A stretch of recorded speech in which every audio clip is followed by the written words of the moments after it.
going on? It's your boy JC coming to you live from the Nerd Dungeon, and we are doing our Kliq Talk.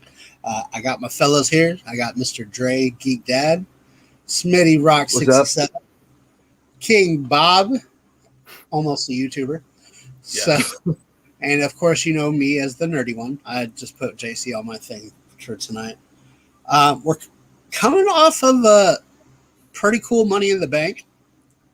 I gave it a B, like a B plus.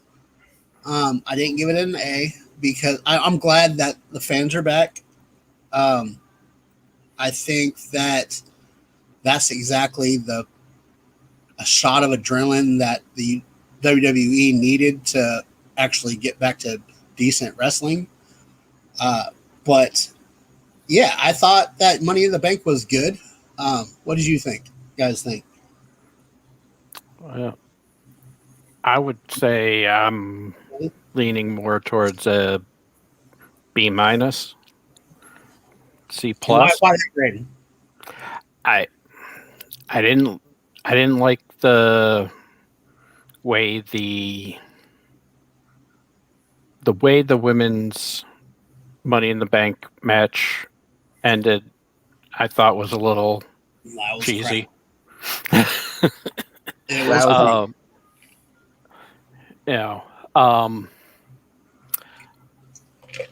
honestly, the men's Money in the Bank, while I'm all right with who won it, I thought it was a little short. Yeah. And I would say the best two individual or the best two matches of the night were the Edge and Roman match, but more the best match, honestly, for me was the Rhea and Charlotte match. Hey, I give that one all the credit in the world. I love Rhea and Charlotte, and they did a good job last night. What's going on, Nadia? What's happening? I'm trying to pull up my YouTube chat right now. Last night for me was okay. You know that I thought about it. I don't mind Nikki winning. I just didn't like the way in which she won. I thought it was just kind of like everyone's up there, and she just kind of snuck in and took it. But that would be a fun way to kind of play that off and have her just like sneak into a match and win and steal the title from someone. That would be if they kind of played it off, kind of like Edge being the ultimate opportunist. I can see it working. Other than that, no, you're just wasting it. Just like Otis last year. Here's my Nikki's character, because her in the blue and the blue and gold and the little mask. That's not going to be a cover of 2K22, 2K23, right? But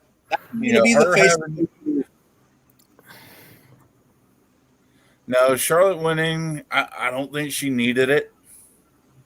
I think it would have been better served if Rhea had won, and face a returning Becky Lynch or face a big upstart from NXT, something like that. I don't think Charlotte needed to win.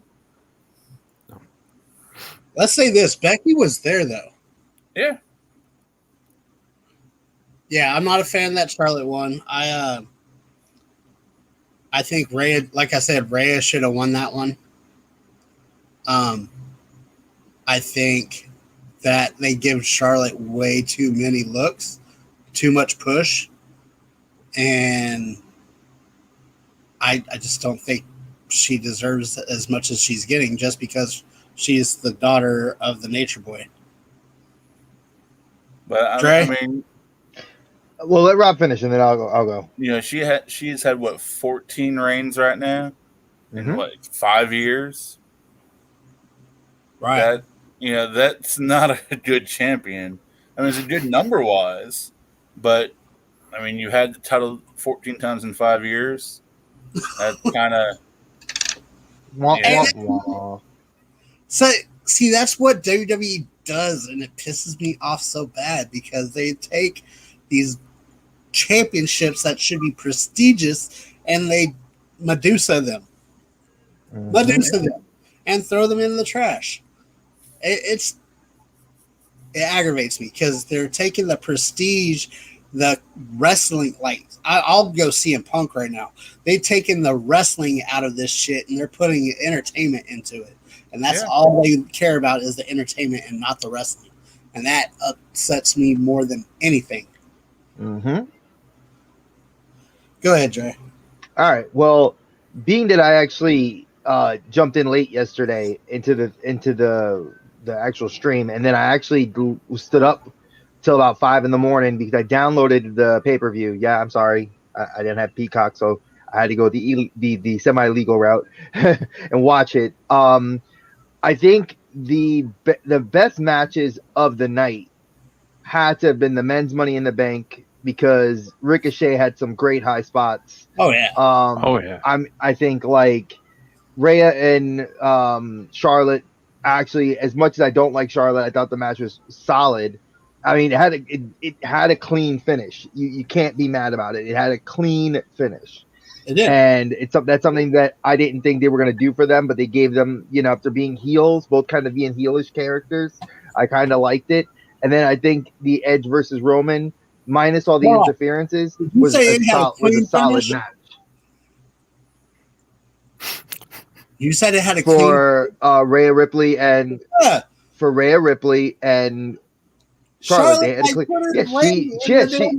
She put her leg in a thing, but honestly, it wasn't a roll up. It wasn't a pinfall. It wasn't a pin. It was a submission. Yeah, it was. It's clean as it's gonna get for heels. It's not, what I'm saying? You didn't cheapskate it. Yes, I got you. Like they didn't phone it in, which I thought they were going to. But overall, the pay-per-view gets like a C plus, B minus. Like I agree with Smitty. I don't think they capitalized as much as they could have on the talent that they had. This is live. This is your first live pay-per-view with fans back. I think you should have had Kofi go over, even if it was like a disqualification victory. It was a squash match. That whole thing was a squash. And as much as I love Kofi, Bobby shouldn't have won that match.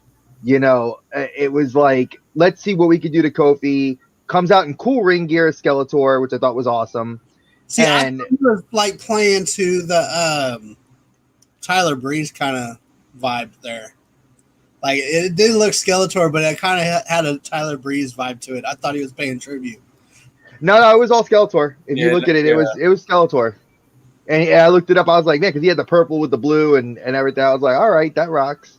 And the only reason I was like mad that Becky didn't show up was Becky was the chance for We Want Becky, where Corey Graves was actually saying the fans here are saying something, and he was acknowledging what the fans were saying.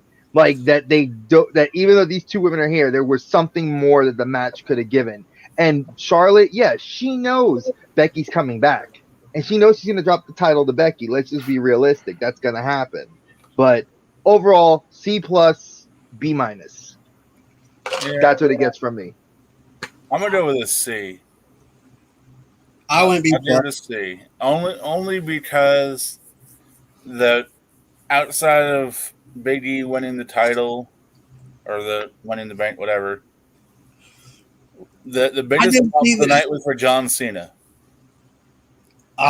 They could have brought someone else back. They could have had a surprise swerve in one of the matches, but they didn't. Where TNA brought in some heat to kind of get jumpstart the crowd a little bit. AEW did the same thing. WWE didn't. They played safe. They brought John Cena back at the end. Oh, and even that they messed up. There was no, there's no confrontation. There was no physical activity. And what does he do? He comes out at the beginning of Raw and talks. So yeah, they saved his conversation till Raw. So it's like the crowd gets cheated out of To me, I agree with you guys. It's like Impact at the end of the show. Kenny wins on Saturday. Who comes out? King Switchblade, and then they cut the view off. But at least you could tell the crowd that was there in attendance got to hear what Switchblade was going to say to Kenny about Bullet Club and the titles. Sunday, I expected if Cena was coming out, the big expectation was let's have Cena beat up Reigns. Let him. He just went through this grueling match. Hit the AA and then talk some shit on the mic. That would have been a solid B+ show if you did that, but they didn't. And then they had him come out the first few minutes of Raw today, and he's talking about why am I here? You're on the wrong damn show. Reigns is on Fridays. Why are you on Monday? I would have rather seen a call up to face Roman for the title and give NXT some glory. I would rather seen somebody like if Adam Cole keeps saying he wants to go to the next level. I would love to have seen Adam Cole come out right then and super kick. No. Cole can't fight big guys. Cole versus a big guy like that doesn't do well. Keith Lee. You should have had Keith Lee come out. No. Bask in my glory, baby. That would have been tight. No. The person that should have come out to confront Roman is the person who came out Friday night and confronted Sami Zayn. No. Yes. Oh, Balor? Why not? Because Finn he would beat Roman senseless. Finn's not there yet. Yeah, he is. No, because he came back from NXT. He's a show jumper now. And now he has to get his credibility back. He's got to build it up. And they're starting him off low. You can't start off with Sami Zayn and the next show go to Roman. You can't do that. I mean, former Universal Champion, former two-time Intercontinental Champion, former two-time NXT Champion, former Intercontinental Champion, former United States Champion. For the storyline, that wouldn't make sense to go from Zayn to Roman. What I'm saying is they shouldn't have had him come out on Friday. No, they shouldn't have. They should have waited. They should have had him come out Sunday and beat Roman down. The Beast versus the head of the table. I think if they did that way, if they didn't let him come out on Friday, that would have been a lot better. I agree. It actually would have been a better storyline, especially after the match. I mean, especially because you had this whole Seth and Edge going after each other. You have him come in and blind spot him and blind hit Roman to get the initial advantage, and especially after the match, that would have been a great way to bring him in. Demon Finn versus Roman at SummerSlam would have been awesome. Yeah, the Demon versus the head of the table. You put him in a full prince, like with a crown, and he came down there, not like as a king, but as like a prince, because that's his, the Prince Devitt nod that he gets. You have him come down there and be like, the prince is coming to take your kingdom. I'm going to become the head of the table. That would have been dope. And you could have had that even been a spin for like, hey, let's go SummerSlam. But obviously that's not, because that's what Cena wants. Cena wants the title. He was like, it's not a one-off. I mean, Cena, you're going back to make freaking TV movies. Come on, bro. You're not staying here. You're not winning a title. And if you do, they're going to strip you of it, and they're going to give it to someone in a tier because they hate part-timers. I want to see if he stays straight on that. I want to see. I'm going to give him the benefit of the doubt. I think he might stay for a while. I don't see it. He will be around. He'll be around until there's a new movie. He can follow in The Rock's footsteps. He's going to do like the Scorpion King 5, Tooth Fairy 3. Jump into the Jumanji verse. And he's just going to follow The Rock around. Well, look at it this way. The Fast and Furious has already got another movie coming out. Yeah. So he's signed up already. He stated, I'm in 10 and he's in 10. So he's going to be in 10. That's going to take him away. You already know Suicide Squad. Suicide Squad. They're going to do a sequel to that. It's already kind of given. He's going to be in that because he already has the spin-off series done on HBO Max. So I don't see him staying long term. I see Cena staying as like a Band-Aid. 5 weeks. We're gonna see him. He's not stupid. Tickets. He's there to sell tickets for a live crowd, then he'll disappear again. Because there's no other big pay-per-views till freaking Survivor Series. You're not gonna keep him from freaking from August all the way till November. That's just not gonna happen. Especially with his film schedule. That's like getting The Rock to say, I'm getting off the set of Black Adam and I'm gonna do this. That's just not happening. All right, so I'm changing it up a little bit. I'm gonna do a movie wheel genre randomness right here. All right, can you guys see that? No, but okay. Sure. I see the wheel. I see the wheel. I can't see what's on it. All right, what's on it? You. So I'm gonna spin the wheel. And independent films. So I want each of you to text me your favorite independent film. Okay. And that's how we're going to do our week next week. All right, I sent mine in. Not through the Nerd Dungeon. Why not? Not through the Nerd Dungeon, to me directly. Because I don't want them seeing what's coming. All right, well, you already saw mine. Send me another one. I know. Sent it to you. Okay.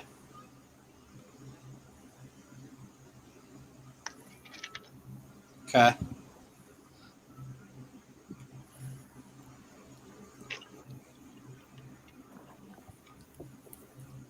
We got some good ones. All right. So I'm going to randomize these, and by the end of the night, we'll each have our movies for the week. Cool. So let's jump right into our movies of the week. Hey, Liz. I believe... Hey, Liz. Hey, Liz. Hey, Ian. I didn't even see you sneak in. I think me and Smitty were the lucky ones, weren't we? With Pitch Perfect? Yeah, we had Pitch Perfect. And Rob and Dre had that horrible 80s movie. Hey, Dirty. That movie's a classic. Don't ever disrespect. All right. I'll start off. Yeah, go ahead and start it off. All right. I talked to a friend of mine about this homework assignment, and they agreed with me. Dirty Dancing, 30 years old-ish, somewhere in there. Classic. Pitch Perfect, about 10 years old. Not even close to being a classic. Oh, it's a classic. What are you talking about? I love both films. I do. But there's no better iconic moments than pretty much half of the movie in Dirty Dancing. Often imitated, cannot be duplicated. You have look at the sequel they did. So what? All right. No. You went there. Look at Pitch Perfect 2. It sucked. And look at Pitch Perfect 3. Pitch Perfect 3 was even worse. Exactly. The only thing good about this was the soundtrack. Wait. Pitch Perfect 2 was a better sequel than the Dirty Dancing sequel. Truth. I can throw dog shit on a wall and be better than Havana Nights. Yeah, exactly. We're not debating that one. We're debating the original. We're not debating Pitch Perfect 2. Lord. I'm in your corner, Bob. Don't worry, I'm in your corner. First of all, Dirty Dancing, iconic soundtrack. Very true. Very true. Timeless love story. Awesome dancing. A young Wayne Knight. The guy from Short Circuit. Mm-hmm. Jerry Orbach who was on NYPD Blue. Jennifer Grey. And Patrick. What else did Jennifer Grey do? Patrick motherfucking Swayze. R.I.P. Patrick Swayze. You name one actor in Pitch Perfect who's better than Patrick Swayze. I'm waiting. And I can tell you one other movie she was in. Snoop Dogg. Ferris Bueller's Day Off. Thank you. Snoop Dogg's better Perfect is a bunch of. All right, excuse me. I'm still talking. Bow to the king. Bow to the king, baby. That's what he's saying. Bow down. There is no bad words about Patrick Swayze, but literally that movie was a classic. It was. I will say that. All right, what soundtrack are you listening to? Pitch Perfect or Dirty Dancing? Dirty Dancing. Dirty Dancing. Dirty Dancing. That's some baby making soundtrack too. Hell yes, it is. I grew up. My parents. That was all my parents' era stuff. I grew up on all that music. It makes me my mom cry every time I hear any of the music from that time in my life. Come on, please, bro. I'm gonna tell you now, and I'm not stepping on Bob's feet, but my wife, she loves that sound. I play that song in the car. It'll pop up on random, and she and I will both break into song. Hell and yeah. I don't care because it's good. It is a song that is like you said, timeless. Please, what are you gonna tell me? Come on now. We do this. We do the same thing with the riff off. You know what's funny is if there's no original songs in that movie. They're all remakes of another song. Anna Kendrick, yes, she does have a good singing voice, but guess what? All she is a good did. Song, and everybody knows that song. First of all, the most talented singer in that whole movie is Ben Platt. Liz. Skylar Astin. Ben Platt is the most talented musician. Skylar Astin is one of the better. Is the best singer in that movie. Are you fucking kidding me? Ben Platt. He was the star of one of Broadway's best friggin' shows. That's true. Know your history. Know your Skylar Astin stays on music television with Zoe Extraordinary. Ben Platt was on Broadway, Book of Mormon, and Dear Evan Hansen, and he's gonna be in the movie. Mic drop. That's like comparing Roman Reigns to friggin' James Ellsworth. Well, Roman Reigns is the same as James Ellsworth. They both suck. Exactly, but still. I'm sorry, JC. I like Skylar Astin. I like Anna Kendrick. She has a good voice. Have you heard Ben Platt really sing? I have, and he has a great voice too. Okay, then. I think that he does good on Broadway. I really want to go see him on Broadway. But I'm in love with the soundtrack from Pitch Perfect. Even if it was, or if yours was made for your movie, Pitch Perfect has a better soundtrack just because of the variety of it. Because you got the same 80s rock and now you're going to make me go look this. Hold on. Yeah, hang on. Hold on. Let me explain. I'm already on it. Let me explain. You have the same 80s softcore rock. No. Ballads all throughout. You don't know your. All right. My wife is like, that's her. Hang on. She would probably argue with me too. Hang on. I'm gonna. Oh, okay, wait. I'm going to stop JC right there. 1988, Grammy Award for Best Pop Performance by a Duo or Group. Academy Award for Best Original Song. Golden Globe Award for Best Original Song. That is Dirty Dancing. Let's look at Pitch Perfect. What songs? What songs? All right, JC, the 80s rock. First of all, you had classics. Let me see. We're gonna see if it. Let's see if it wins anything. You had Stay. Hungry Eyes, which is from the movie. Yeah, but the classics you have in there is Stay. Yep, Maurice Williams and the Zodiacs. Be My Baby. That is the Ronettes. Love is Strange. You're not arguing my argument. I'm You're sorry. hating it. You are wrong in this case. If you were talking soundtrack, JC. you cannot. JC. There is no way Pitch Yeah, Perfect. you can't argue because Pitch Perfect. That's what it was. Wait, 3-on-1, right? Wait. Let me finish. Wait.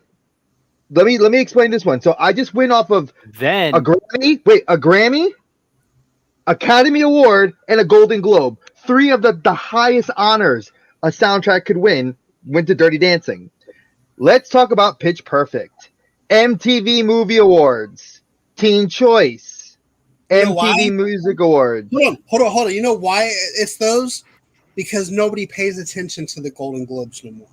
Nobody pays attention. Really, kids these days don't want that crap. They want MTV. They want the VMAs. They want all that stuff. They don't give a right. They don't know what the hell they're watching. That is why kids today are eating Tide Pods.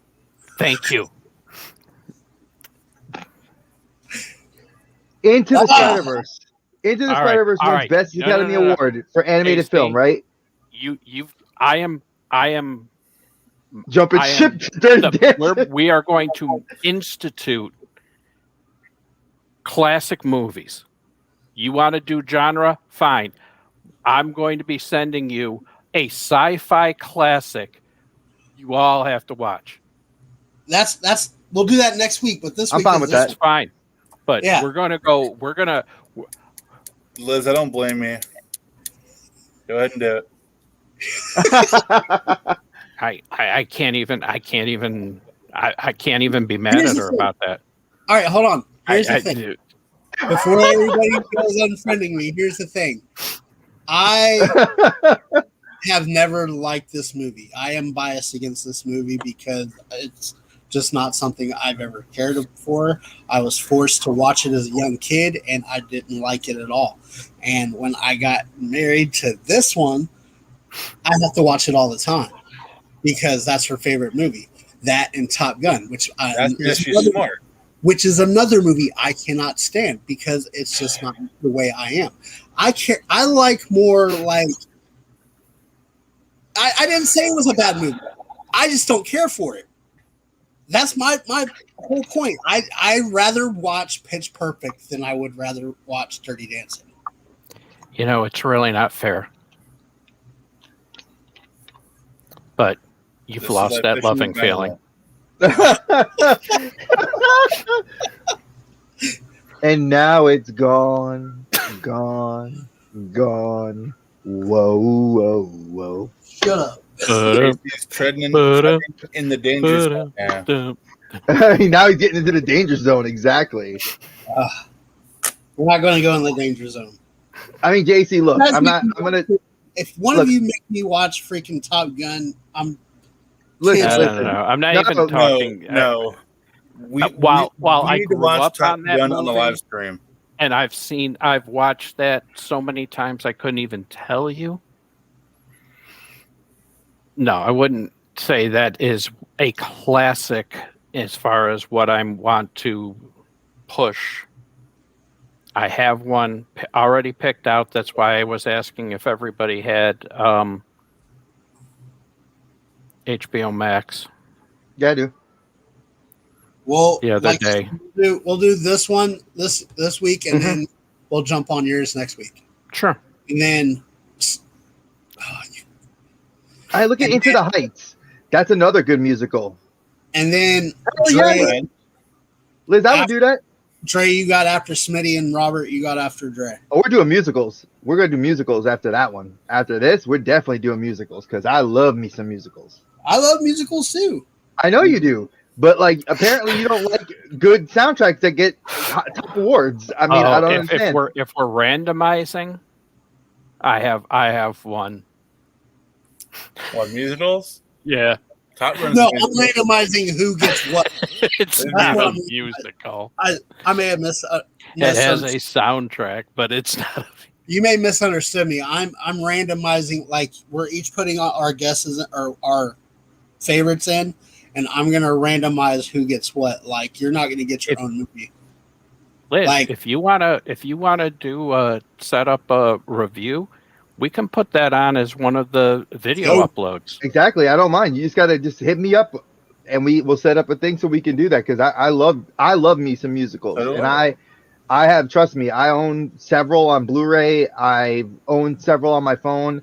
My wife and I went to, as our first official date, went to see Miss Saigon here in Charlotte. So trust me, and I have that soundtrack on my phone. Mentalfloss.com, which is pretty cool. It's like if you're bored, that's something you go check out. They have Dirty Dancing as the number 5 all-time downloaded soundtrack. Yeah. That's good. I'm not. And where's It's Pitch damn Perfect on that impressive. list? It's not on there. Oh, what's number Exactly. one? It's not in the 20. What's above it? Just out of curiosity. Now that you brought it up. Number 4 is Forrest Gump. Okay. Okay, there's a lot I of can see classics that. in it. A All lot of right. good music in Forrest Gump. All right. 3 is Purple Rain. Huh? 3 is Purple Rain. Okay. I mean, you can't Obviously. argue Purple Rain. Can't argue Purple Rain. 2 Saturday Night Fever, I can see Okay. That's that. another one you can't argue. and Nope. 1 is The Bodyguard. Another one you can't argue. First of You all, really can't fight one- those. It's Where's one Grease? song. Where's It was Grease on Whitney that Houston's like second to last movie that she really did before list? she Where's died. Grease on that list? Big Grease? Chill. Uh, Big Chill it is- soundtrack is solid with classics. So you went okay. So West here's Side the top Story. 20. Okay, Huh? the top 20 for Mental Floss is Bodyguard, Saturday Night Fever, Purple Rain, Forrest Gump, Dirty Dancing, Titanic, Nah. The Lion King, That should be above Nope. Titanic. All right. I could see that. Huh? Footloose, That Okay. should be above Titanic. fucking Yeah. Top Gun. That should be above Yeah. Titanic. Well, Flashdance.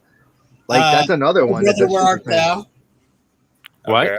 Oh Brother, Oh, Where Art Brother, Thou? Where Art Thou? That was a good Okay. movie too. Number 11 is Grease. That's not Okay. bad. 12 is Waiting to Exhale. Okay. 13 is Little Mermaid. Yeah. Great 14 soundtrack. is Your Country, which that movie kicks ass. I don't care what nobody says. 15 is Flashdance. 16 is Space Jam. That's a little high for Space Jam. That's Hey, very Space Jam high. has some good songs. It does. I remember as a kid listening to it. But they're all like common stuff you'd hear at a basketball game. I've never heard of The Big Chill, but that's next. The bit.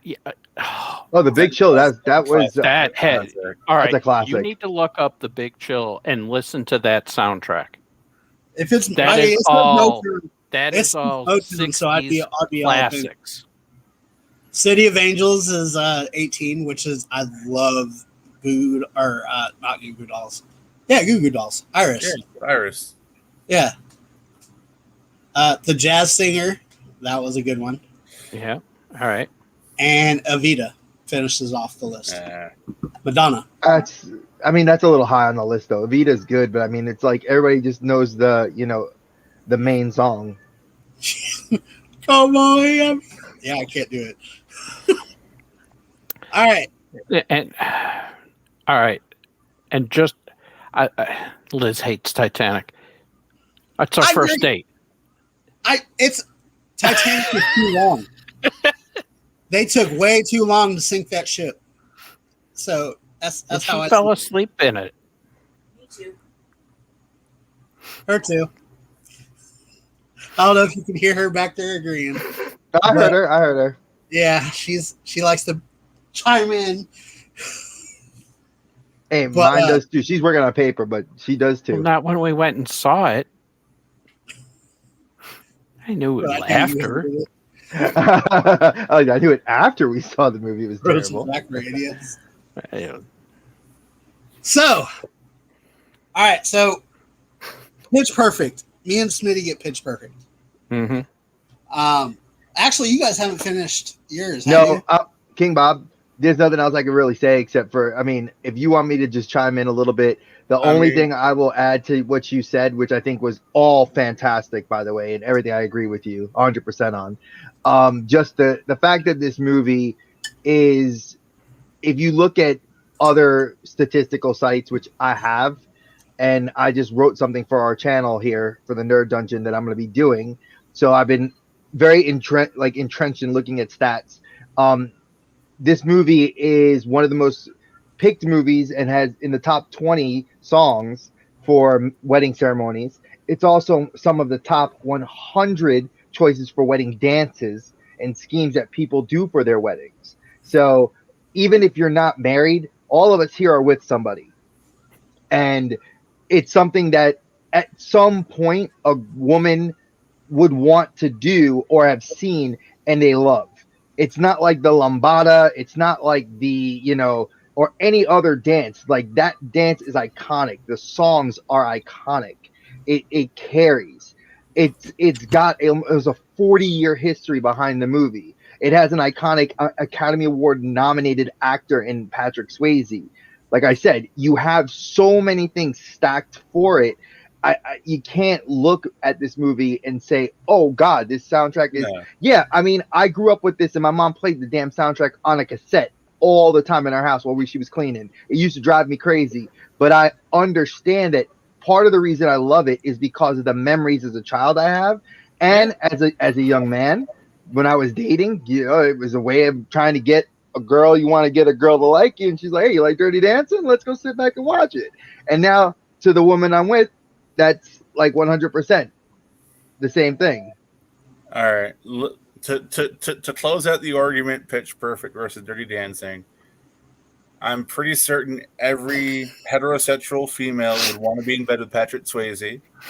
And I'm also pretty certain that most heterosexual men would want to be in bed with Jennifer Grey. There we go. I win. Well, Joseph,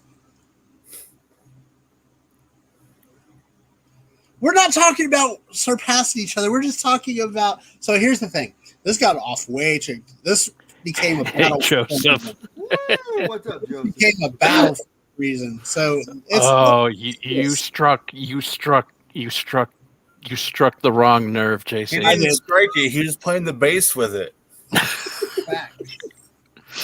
What's going on, Joseph Kroll?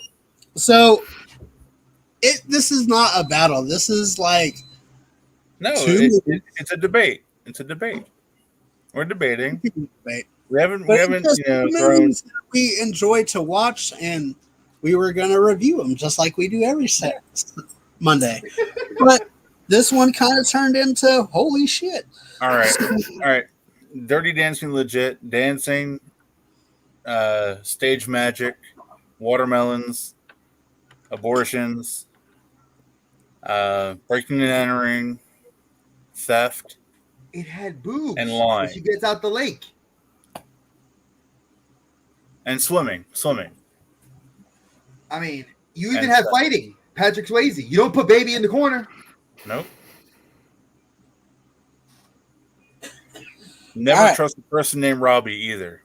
So with Pitch Perfect, here's the thing about Pitch Perfect, and I'm not arguing that Dirty Dancing had iconic moments. I'm not arguing Dirty Dancing had iconic music. I'm not arguing the fact that it had iconic quotes. But at the same time, for our generation of what Pitch Perfect was, even though I'm not a fan of Dirty Dancing, for our generation, Pitch Perfect is that for this generation.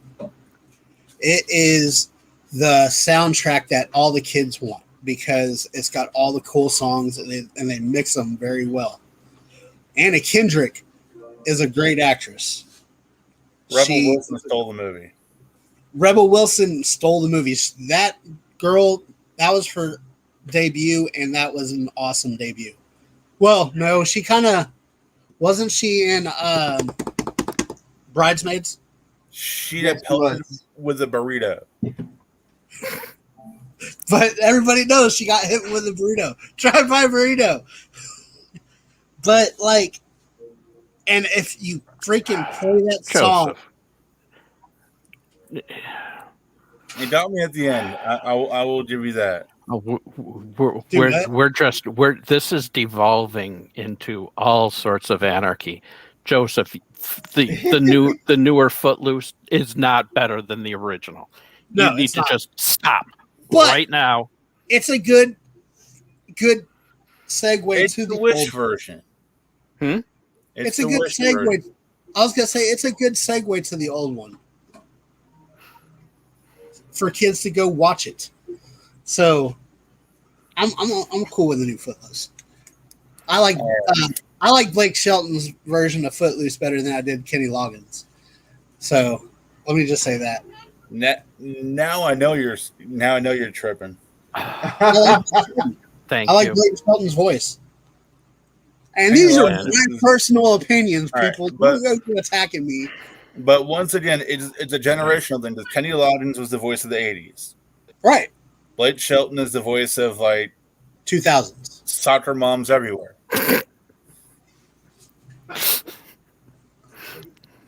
Okay. Look, I'm just busting balls, Jason. The music in Pitch Perfect is feel good. Yeah. You know, they do a good job with the mix-ups. Yes. In rewatching it, I'm rooting for Jessie because I'm like, yeah, diss her because she's just a bitch. She's an octa bitch. Thank you. Bitch. Honestly, I'm like, and then Dre brings a kid and makes us feel bad for cussing. You know, and Liz is right. You're rooting for him to put her in her place, for Jessie to put her in her place, and for the Magic guy to make the team.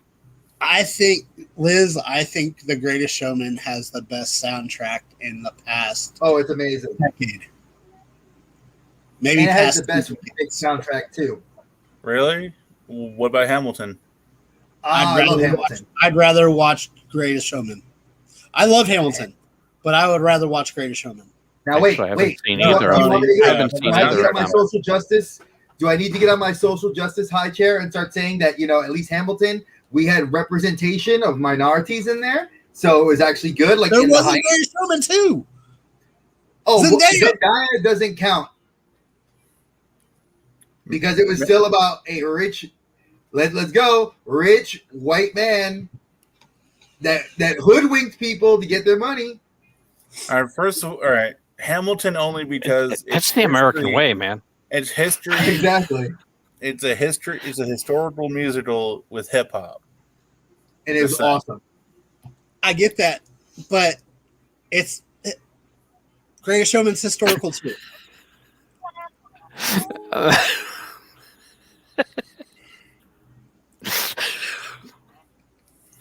Ouch. All right, next topic. Liz, ouch.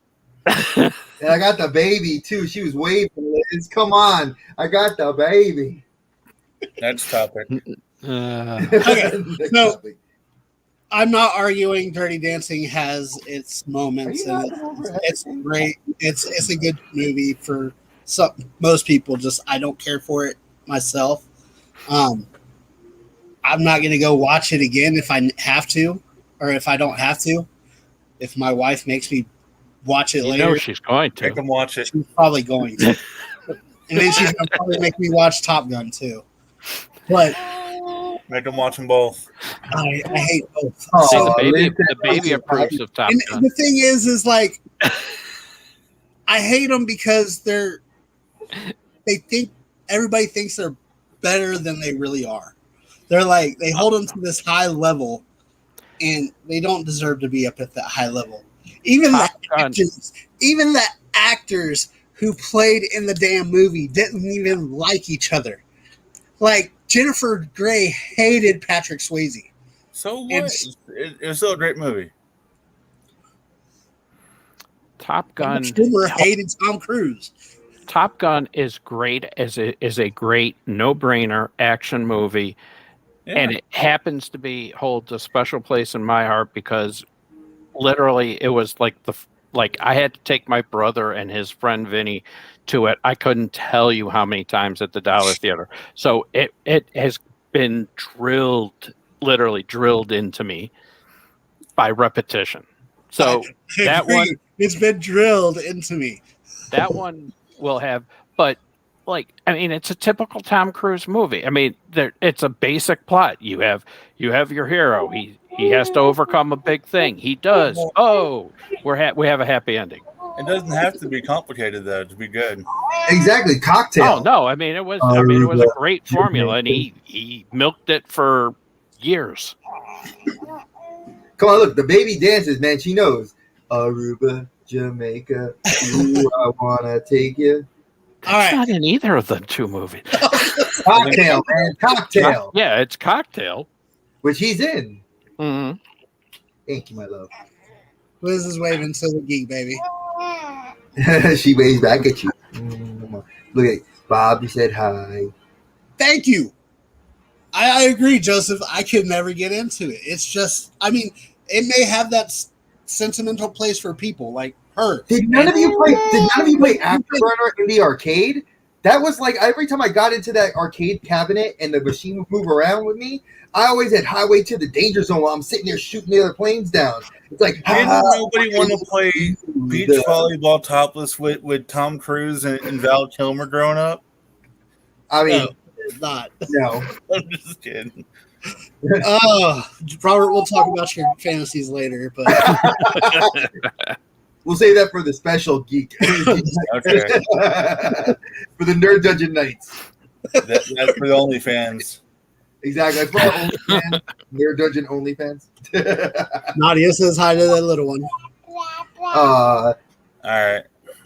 Top Gun was boring, but she loves Tom Cruise. Thank you, Liz. Thank you. I don't mind Tom Cruise. He's not my top actor. He's not my lowest actor. He's like somewhere in between. Oh, no. He brings him down a little bit lower. But Top Gun wasn't it.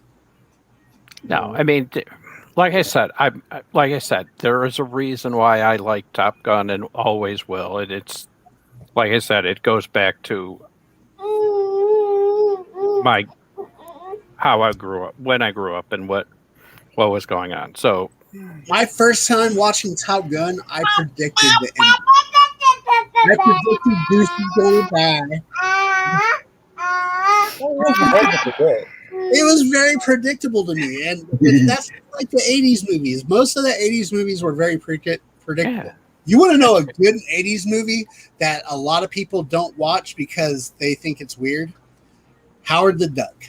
Hell yeah. My wife has that on DVD. We love that movie. And there is so many people out there that won't watch Howard the Duck because it's about a talking duck. Really? You don't watch Short Circuit. Daffy or Donald. Yeah, okay. Okay, wait. Whoa. Short Circuit was also in the 80s, and guess what? They remade the movie into Chappie. Well, I think that Wall-E was a better remake than Chappie. Oh, well, shit. Wall-E was Disney's version of it, and it's in trouble now. Ooh. Exactly, nerdy mama. You get him. Get him, girl. He's just getting it from all ends tonight. He ain't gonna hear it. He gonna hear the end of it when we get off live. This wasn't exactly what he was expecting when he picked those movies, was it? I didn't. Our ladies did, remember? Liz and Nerdy Mama picked those movies actually, and Nerdy Mama picked Dirty Dancing with my wife. Oh, it was your wife. Yeah, you're right. Yep. Yeah. Liz just picked which one of us got to watch which one of us got them, and we got the good ones. Yeah, here she says Top Gun's better. Yes, she is. He totally agrees. Right, Peanut? See, I'm 1 year old. But like, I'm not gonna argue. Liz said just a minute ago. I think Top Gun is a okay movie. It's a C plus. I'm not gonna argue that. Yeah, neither am I. What? Dre looks like he's confused. C plus? Okay, Dre, are you watching Top Gun or Goonies? Goonies. Are you watching Top Gun or Days of Thunder? Top Gun. Top Gun. I I don't like NASCAR. I don't like Yeah, NASCAR either, but that's a good movie. Yeah, but Nicole Kidman versus. Nicole Kidman. I could go watch Eyes Wide Shut. Okay, but essentially, let's do Tom it's the Cruise same movies. movie. Are you watching Essentially, Top it's the Gun? same movie, except instead of jet planes, you've got NASCAR. Are you watching Top and Gun because or it's got Interview the with a jet, Vampire? I gotta lean to Top Gun because of the jets. Are you watching Top Gun or Interview with a Vampire? Interview with a Vampire. Interview with a Vampire. But Brad Pitt, Antonio Banderas. Out of all of the Tom Cruise movies, I would watch Legend before I would watch Top Gun. And Legend's a D&D movie, and you're biased because you like D&D like me. So, come on, bro. Peanut, tell him. Bah. We don't need to talk about that. Don't look at that comment. That comment does not exist. Well, if we're playing Tom Cruise movies, what about Taps? What about Risky Business? Risky Business is the top for me. Risky Business. Come on. That's like Ferris Bueller, man. Uh-oh. We got a squirrel for Liz. Ooh, Antonio. Where the hell did Antonio Banderas come out of? Interview with a Vampire. Yeah. Oh, yeah, Interview. Okay. All right. First of all, we were talking about Tom Cruise movies. Well, either None of us that have or mentioned The Outsiders yet. Ooh. What was that movie that he did where with Nicole Kidman and Penelope Cruz where Eyes Wide Shut. Vanilla Sky. he lost half his face? Wasn't that Vanilla Sky? Yeah. Vanilla Sky. That was a weird movie. That was a horrible movie. Right, would you rather watch Top Gun or Mission Impossible? Mission Impossible 1. It's a C movie. But see, no, it's not. No, you can say Days of Thunder and Top Gun are. Oh, that. So ranking Tom. Okay, so I guess this is the next segment is ranking Tom Cruise movies. Well, now I gotta look up and make sure I'm not missing any, because right now Robert's right, is so probably right up there. yes, The Outsiders. that is by far number one for me. Come on now, let's go. I'm actually going to do a segment on the dungeon because we have the theater and we have the house.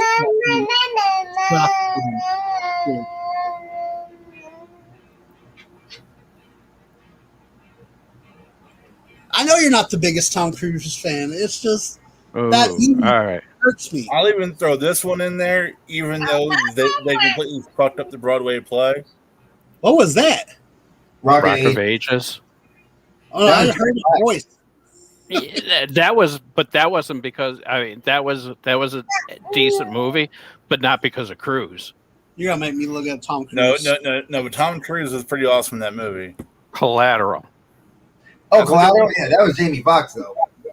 Oh, that's both of them. Because why is it I pull up, I was- type in Tom Cruise, and the first picture is Jim Carrey? How about Last Samurai? That's a good one too. What? I pass. JC? I'll pass. Oh, JC. I'm sorry. I have to. Edge of Tomorrow sucked. Based on a manga, so you better be watching yourself. Huh? You better watch yourself because that wasn't that bad a movie. It's good. It actually stuck true to the manga. Okay, but Tom Cruise should have played that character. The fact that he actually This read was true to the the manga. It should have been read the manga. It was whitewashed. I'm not going to It even was talk about it. whitewashed. Tell me it wasn't whitewashed. I will not argue that point. But again, that's how American movies are. I did like War of the Worlds. I know a lot of That's people a didn't remake. like That, I know a that- lot of people didn't like that remake, but I like that one. how about The Color of Money? Yes. Classic. Jerry Maguire. Yes. Classic. Show Yes. me the money. That's a classic. Lions and Lambs. Lions for Lambs. I don't know if I've seen that one. That one's not bad. Valkyrie. Huh? Valkyrie. Oh, That yeah. was that World War II movie. Yeah. That one where he was trying to kill Hitler. Yep. Operation Yep. Valkyrie. Yeah, that was a really good movie. Let's see here. The Firm. He did okay Oh. with the Jack Reacher stuff. Rain Man. That was like a. Hold on, Jack Reacher was like a C plus. Jason No, knockoff. well, no. I mean, they're books. I mean, there's a I whole know series of I know books they're on, books. on that. Like I said, he did okay in it. Yes, Rain Man. Oblivion, I wasn't a fan of. Born on the 4th of July. Ooh. I think. American Made. I think. What you think his best comedy is? His 3-second appearance in Austin Powers Goldmember. I don't remember that. What's up, Dana? What's up, Dana? I'm from OC. Hey, what's up? Nerdy Mama's grandfather's cars were filmed while making Outsiders. The cars that they used in the drive-in, that was her grandfather's cars. Wow. Yeah, it was kind of cool. Like, I think I'm going to do that. I'm going to do like a walkthrough. Show you guys where the Outsiders was filmed here in Tulsa. Like they got the Admiral Twin drive-in still up. They had the house that Soda Pop jumps the fence on, and you can go inside the house. It's a museum now. So I think I'm going to do that one day. I haven't actually been there, so it'd be cool for me to check out too. I think his greatest comedy part was Tropic Thunder. Well, yeah.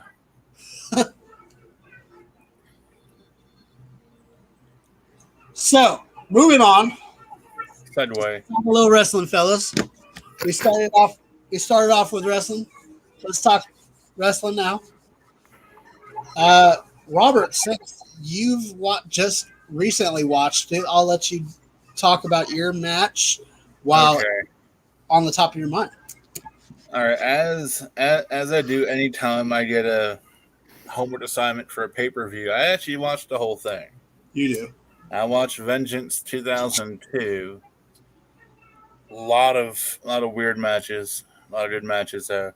There was a very young gentleman by the name of John Cena who just burst onto the scene.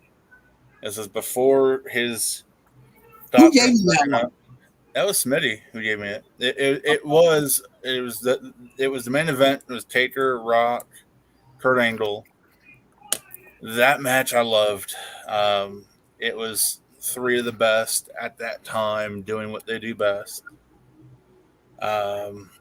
Taker came in as the champ, and the winner went on to battle Brock Lesnar at SummerSlam because he won the King of the Ring Universal title match.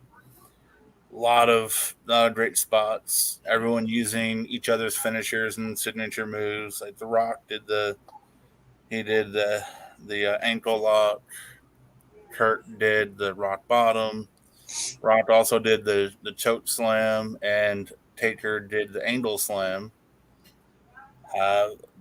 Great back and forth, great brutality. Kurt Angle obviously got busted open because Kurt seemed to bleed a lot back then. He bled every match. He was like the Ric Flair of our generation. He bled like no one, like only Rick can bleed. But it was an awesome match. Obviously, The Rock won, and he went on to face Brock Lesnar. But the pay-per-view was really cool because it had a match, and two matches actually that stuck out in my mind. Aside from that one, there was a tables match between Bubba Ray and Spike, and Eddie Guerrero and Benoit. Then there's a tag team title match between Christian and Lance Storm and Edge and Hulk Hogan. And Jericho cost Edge the match, and Christian and Lance Storm won the titles from Hogan. That was when Christian, Lance Storm, Chris Jericho. I think there was somebody else. It was, and they became the Canadians or the Un-Americans. Yeah. The Un-Americans, and that was a good little stable right there, I think. But it's cool though. That whole pay-per-view was just like it was just brought me back. Seeing it as a rookie, just the tights and boots, no jorts and Jordans and multicolored shirts and hats and stuff. It was just John Cena, growing, and he got the surprise roll-up win on Jericho that night. So, how would you rate that pay-per-view compared to something that you would see today? Thank you. I always say that it followed the formula. You started off with good low card, mid card matches, and you work your way up to your main event, and that did that to perfection. There was again, it was the opener was the Dudleys and Eddie and Benoit. Then you had a cruiserweight title match with Kidman and Jamie Noble. Billy Kidman on the card. Billy Kidman and Jamie Noble and Nydia, who for those of you who don't know, was the female winner of Tough Enough with Maven, who actually did more than Maven. Like, she's still wrestling. Yeah. Well, I mean, again, I say from the Attitude Era, even through the Ruthless Aggression era, those were some good time periods in wrestling. I think we're starting to get back to kind of a Diet Coke version of the Ruthless Aggression. Right. If we can get back to that point with the current roster that we have, I think we'll have something. But only time will tell. No spoilers, then. Jeez. I don't have cable. I'll do 4 more of them. If he's doing what I think he's doing. Bask in his glory. I got Shawn versus Undertaker 1. And I watched the whole pay-per-view, like Robert said, and the cards up to that spot where, like, you had JBL versus I think it was Mysterio, and then you had Chris Jericho versus the Legends when the wrestler came out and Mickey Rourke came in and knocked him out. Oh God, yeah, I remember that. And then you had John Cena versus Edge and Big Show when Big Show and Edge were in that love triangle with Vicky Guerrero. Ugh. And I think that's my wife's favorite wrestler, actually, is Vicky Guerrero. Well, I mean, she has a certain charm about her. Because, like, she absolutely hates the excuse me. When Vicky Guerrero starts doing the excuse me, she goes, turn it off. Just, I don't want to hear it anymore. Just turn it off. We don't need to watch wrestling tonight. So Vicky Guerrero ruins wrestling for a lot of people. Yes, but let's get to the main course. Shawn versus Undertaker 1. Thank you, Dre. You're welcome. I think it was you, or was it Robert? No, That was me. yeah, Okay. that's good.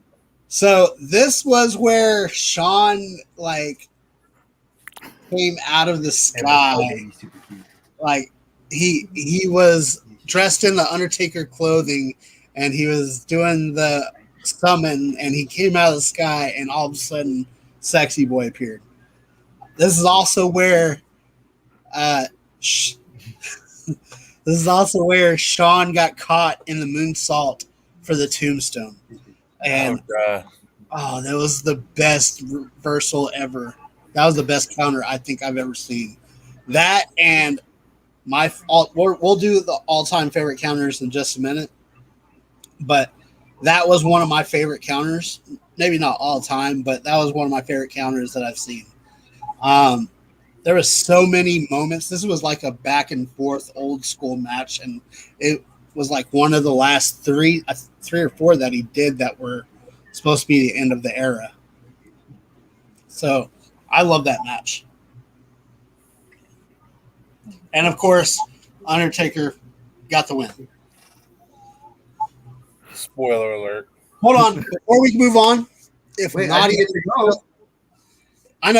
move on, if Nadia is still in here, we want to thank you for giving us The Undertaker because this was a lot of fun to do. It was. I see it. Smitty! I had the Undertaker versus Mankind Boiler Room match. Oof. Love the Boiler Room brawls. This you could tell production-wise, this was like the first time they had tried this because the sound, like the sound, was terrible in it. But and it was I mean, Undertaker going into the boiler room and like looking behind the stuff was a little corny. But once you got into it, I mean, it was a classic Mankind, just anything you could get your hands on, you could use match. And, but I mean, and even though I knew it was coming, the turn at the end, was the best. That was the best part of the match. I mean, the match was good, and I mean, Mick and Taker were. I mean, they were a great match together.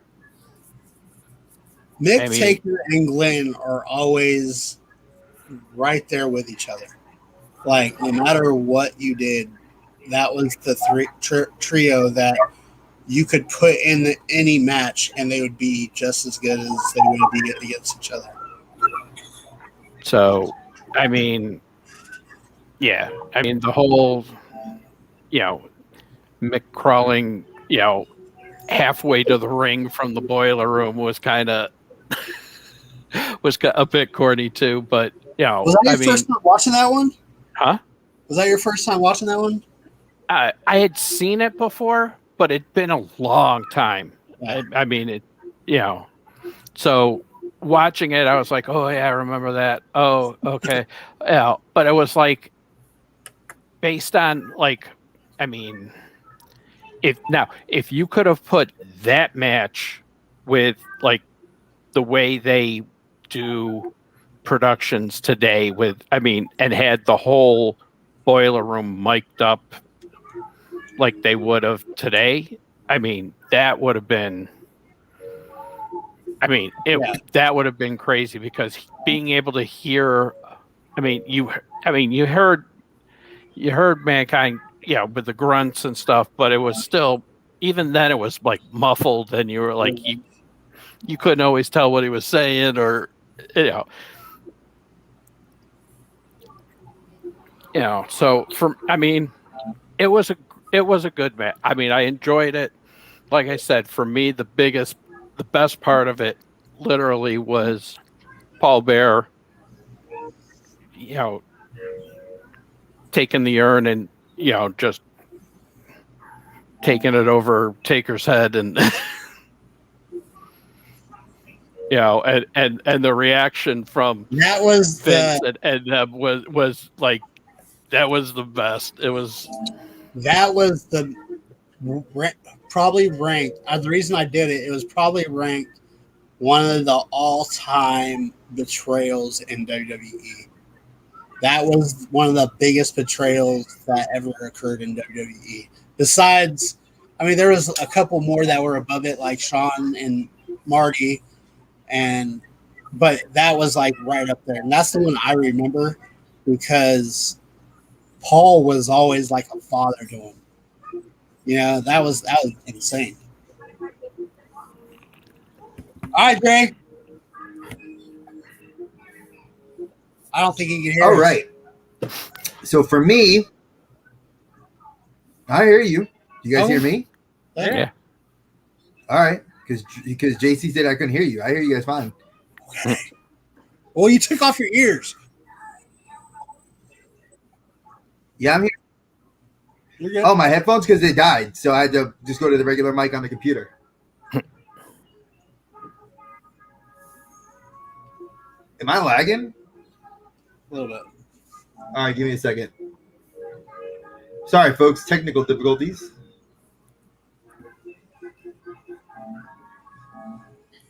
There we go. All right. That should fix it. You guys hear me better now? Yeah. Yeah. All right. So the match I was gifted was from, if I'm not mistaken, JC, and it was the Armageddon 2000 Fatal 6-Way Hell in the Cell. Kurt Angle defending as the champion against the American Badass, Undertaker, Stone Cold Steve Austin, Triple H, The Rock, Mankind. No, Mick Foley or Mankind? No, Mick Foley wasn't in the match. Let me double check. It was Rikishi, Taker, Austin, The Rock, and Angle. Yes, Mick Foley was like a general manager in the position of Raw. So I had watched. Since I don't, like I said, I don't have Peacock, so I was watching a lot of YouTube.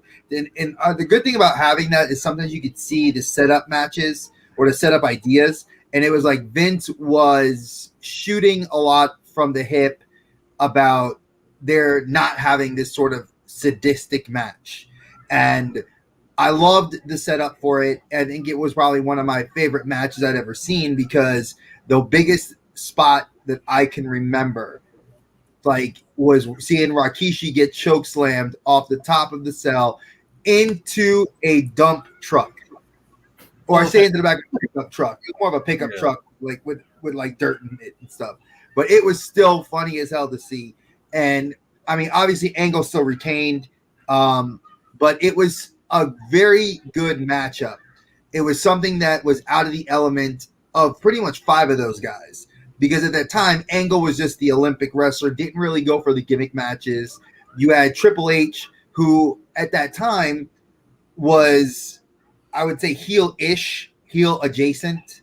American Badass Undertaker, obviously, we all knew the shtick that he was going for. Stone Cold, obviously, was being Stone Cold. The Rock was the People's Champ. And I love how Vince did a lot of backstaging, hey, you don't really want this match. You want to do this, and he kept going to each of the guys and then they all shut him down. So the setups were great for this. And it was something JC had said to us. He's like, if you guys watch these matches, try to sit and watch the setups. Now, if I had watched the pay-per-view by itself, there were some great matches on the pay-per-view. You had an intergender tag match with the Radicals versus the Hardys and Lita. I mean, that's a fantastic match in and of itself. I mean, Lita could actually wrestle. Out of all the women that were in WWE at that time, you had 3 women, 3 women that could wrestle: Chyna, Lita, and Trish Stratus. And that was the top 3. Yeah, everybody else was a valet or a playmate. So no disrespect to what women's wrestling has become now. I'm a huge fan of it, but I digress. The main event being the top of this awesome card, I think hands down, I think Angle should have dropped the belt. I don't think he should have retained it. But I do realize that Angle, much like how we said, if you're looking at somebody to be on the cover of a video game, because that's what they do. You have to remember, Becky Lynch was the first woman wrestler to ever grace the cover of a 2K video game. That's how important. She beat out Charlotte Flair. Becky Lynch to most people is a nobody.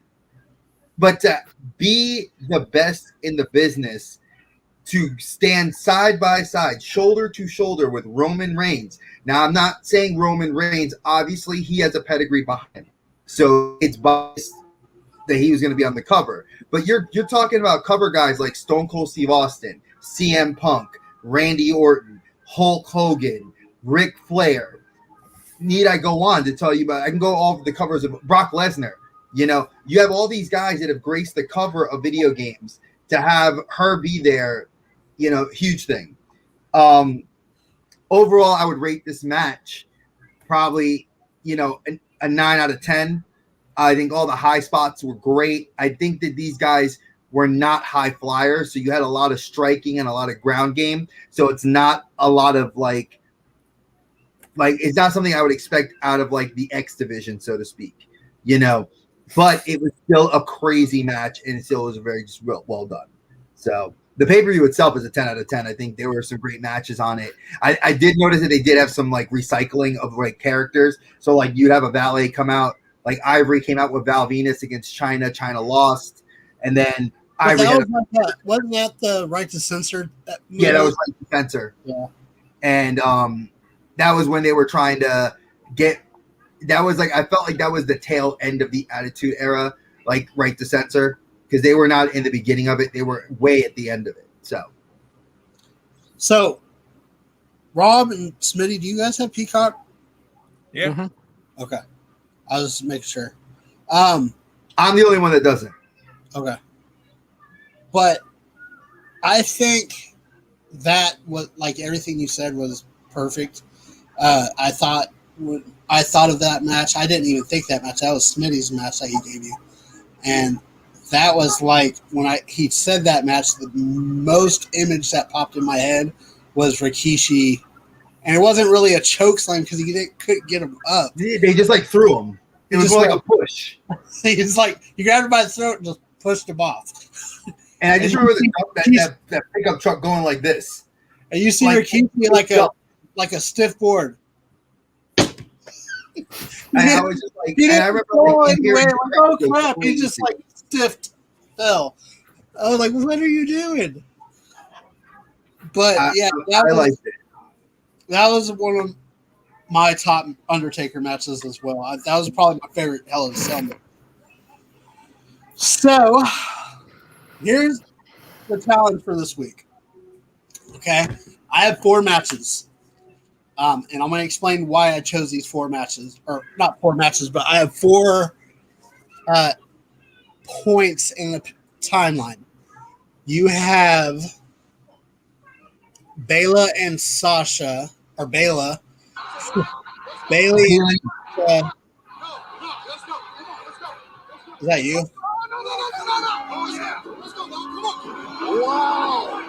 Who is that? Simple but effective message. Am I the only one who hears that? No, I hear it. Play it up there. That was a background window. My bad. Okay, hold on. Let me look it up again because I lost it real quick. Dre, why don't you go ahead and explain what you got coming Wednesday? Okay, so Wednesday, I'll be putting out a video. I didn't get to film it today. I was supposed to film it and edit it, but I'll be editing it and filming it tomorrow. But I did work on this presentation. A lot of articles have popped up, especially in the comic book world, about how Japanese manga, which has been wildly coming over to America over the last, I would say, 15 years, has become radically popular and is outselling American comic books. So like Marvel, DC, and all the independent studios. So I decided to put a little kind of presentation together. It's like 6 slides. And it's going to kind of give you a brief history of how, you know, it has increased in its sales over time. And we're going to discuss a little bit of ideas about why maybe it's happened, you know, and why it's continuing, and is there going to be a decline anytime soon? So that's what the video is going to be about. And I know it's going to be weird because it's going to be mostly me talking. And I don't like videos like that. I kind of like where we can discuss things with the other person. But it'll be, I'm going to love look at the comment section and definitely see what a lot of people are going to have to say about it. Okay, so I don't know if King Bob's still with us or not, but I want to say this. So we have 4 scenarios, and we're each going to pick one. You have Undisputed Era. You have The Way. You have Sasha and Bailey. And you have Team Hell No. So I'm going to let Smitty pick first. Which of those four would you like? I'll take Hell No. Okay. Dre? I'm gonna just do it like this. I want Undisputed Era. Okay. And I know Robert can't answer right now. I don't know what's going on with him. He might have. No. I'll let him pick who it is. Okay, so this month, July, is Social Wellness Month. It is all about being good for yourself and therapy. And therapy is a big part of being good for yourself. Each of these people that I have said had a gimmick where they went through a therapy session. And you guys get to watch the matches that led into that therapy session. God. So I think I'm going to give Robert, Sasha, and Bailey. So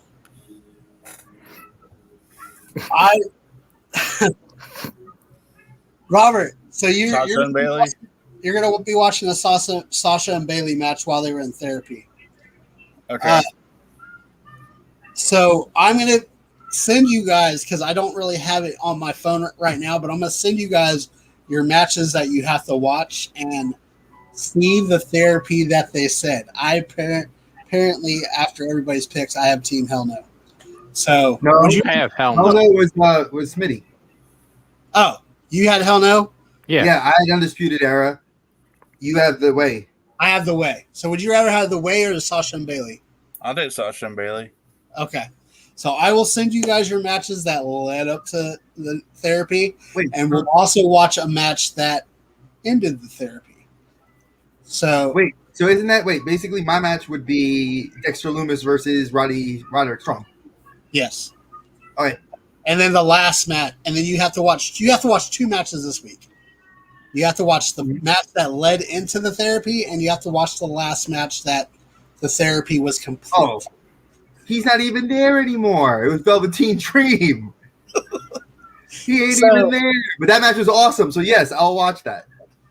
And I'll send you each the matches that you got to watch. Okay. But all right, so let's get to our final part, which is the movies, what we're supposed to be watching next week. I would like to put it out there that next week, what I would like is everybody to comment down below after we're done doing this, or comment in the comment section what matches you want to see us review. And we will do whatever match you say on the comments, or what was your favorite match of all time, whether it be a match that you can't stand and you just want to see what our opinions are. I want to see in the comment section or in the chat, I want to see what you want us to watch next week. And that's what I want, is I want to get to where we're reliant on you guys, not us, you. We want this to be everybody. We want to be having fun with everyone. So, Yeah. And I thought about like doing a guest each week and having them pick out the match that we watch, and we just all review it. That was an idea. So if you're watching and you want us to watch a certain movie, put us up in the comment section. So for this week, let's get to my wheel. I gotta get to the wheel. Random name drawer. I still know, Bob, if that's the movie you picked, would you put in the Nerd Dungeon? I want that one because I love that. I might have changed it up. You don't know. If you did, I'm just saying, if you did, that first pick would have been the one I'd want to watch. Plus mine. I loved mine. And I know that was like obscure because a lot of people haven't seen it. All right. So, who wants to go first? Me. If it lands on you, that's kind of weird because you can't see because of my green screen. If it lands on you, we have to re-roll. All right? No. Spin, bitch. And I'm the green one, so that's why I know. So, Dre, you have King Bob's movie. Woohoo! That's what I wanted. Hashtag rigged. Bob, why don't you tell him what you want him to watch? I didn't switch it up. You get Clerks. Yes! I love Kevin Smith. All Cannot right. wait. See, I didn't go too far off of Bob. What's up, Fritzy? What up, Fritz? Hey, Fritzy. Hey, Fritz. Smitty, you are going to watch. Hold on. You're going to watch. You can't watch your own.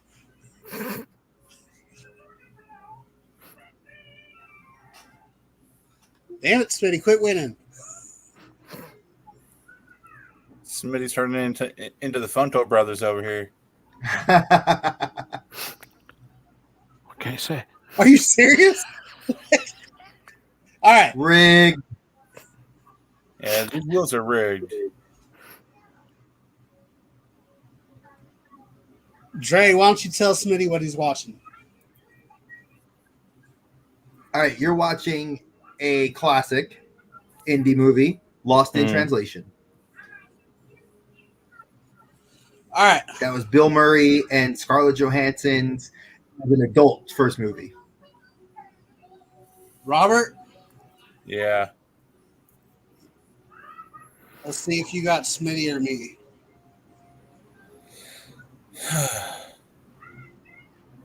You what? Yeah, I'm gonna be watching Fast and Furious 8 with Roman Reigns in it. Damn it! All right, Robert, you're watching Mallrats. Oh, so fucking sweet! Ooh. I wanted to buy that movie anyway, so that's Which fun. means I will be watching what, Smitty? The Hurt Locker. The Hurt Locker. That's not a bad movie to watch. That's not bad. Ooh. So we all have our That's actually the Human Centipede. We all have our independent films that we need to be watching this week. We all are going to have our 2 matches that we're going to be reviewing next week. Anything you guys got going on this week? No. Nothing. I am in between huge waves of boxes, so I'm just gonna be chilling. I actually have a video that I'm actually dropping 2 videos on Sunday that coincide with one on my channel, which is a unboxing of some pops. But on this channel, I'm dropping a movie review that may or may not have to do with the pops that I'm unboxing. So 2 videos to watch. Then Dre's got Wednesday. I got Wednesday, but I also think I'm going to be filming later this week a review from one of my birthday gifts that I didn't expect I was going to get because I haven't done one on this channel, and I felt like keeping theme with wrestling. I'm going to do the Ric Flair Ultimate Edition. That'd be cool. So I'll do that review. Smitty, mean you got the artist spotlight for Sunday or for Friday? For Friday. Yep. Okay. So we are filming tomorrow, I believe, right? Yes. Yeah, we're filming tomorrow, and I'm gonna put it up Friday. Yes. As far as the Nerd Recasting podcast, this week we are dropping myself and King Robert's recasting on Beverly Hills Cop. So if you're just driving around and you want to listen to Nerd talking about a movie, go check it out. It's Nerd Recasting. I'll have it down in the descriptions in all of my videos from now on. So other than that, I don't have anything. Do you guys have anything? Not till next week. You have hold Like, on. You are failing us. You have not seen any of the Kevin Smith movies? Mallrats Wow. or wow. Who has I it? mean, Liz, she said the only one of the four she's seen is Hurt Locker. Jeez. Well, I don't remember, Kevin Smith didn't blow up till way after Mallrats. I was You like know, he- a Clerks 1 guy. same with me. I'm a Clerks Okay. 1 guy. You know, but he's filming Clerks 3 right now. He is. Yeah, I can't wait to see that one. I get told I kind of look like him, so Snoochie boochies. Snoochie Boochie. What? Why would you say that? What's wrong with Kevin Smith? He is not overrated. You are hurting my feelings. Who said that? What? Liz, she's overrated. He's not. You're overrated. He's a Jersey boy that came up. You got to give him his due. His daughter's name is Harley Quinn. That doesn't help the argument, JC.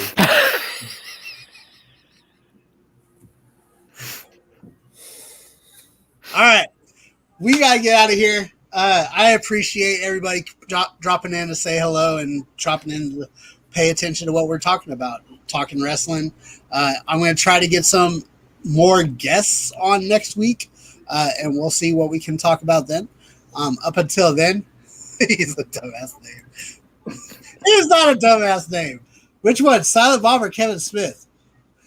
Or Harley Quinn? Harley Quinn's an awesome name. I don't care what you say. Anyway, we're getting out of here. I appreciate everybody coming on. Thank you guys for showing up and doing this with me every week. I will talk to you guys later. And as always, peace out. Later, guys. Same. Exit full screen. Laters. They won't let me end. We never end, folks.